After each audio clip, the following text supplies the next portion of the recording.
আপনি যদি আপনার এলাকা থেকে এমপি নির্বাচিত হতেন তা আপনার এলাকার জন্য কি করতেন? প্রধানত আমি আমার আহ, এলাকার জনগণ এবং জনকল্যাণমুখী কাজ দেখতাম।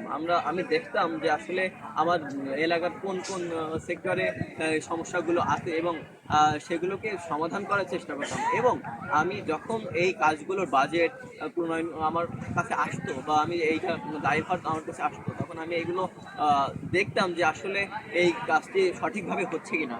কারণ আমরা দেখতে পাই এখন এখনকার সময় যে যারা এমপি নির্বাচিত হয়েছেন, বা এর আগে হয়েছেন, বা এখন আছেন, তারা কিন্তু হয়তো তাদের জায়গায় ঠিক আছেন, বা তবে তাদের নিচে যারা কাজ করে, যেমন বিভিন্ন জায়গায় রাস্তা তৈরি, কালব্রিজ তৈরি, কালভার্ট তৈরি, এখানে তারা কিন্তু যে দেখেন না নিজে গিয়ে, বা প্রত্যক্ষ ভাবে দেখেন না যে আসলে সেই কাজটা কি সঠিকভাবে হচ্ছে নাকি সেখানে দুর্নীতি হচ্ছে। এই গুলোর জন্য আমার মনে হয় যে আমি যদি হতাম তাহলে আমি অবশ্যই স্বচ্ছতার দিক থেকে এই, বেশি গুরুত্ব দিতাম। ধন্যবাদ।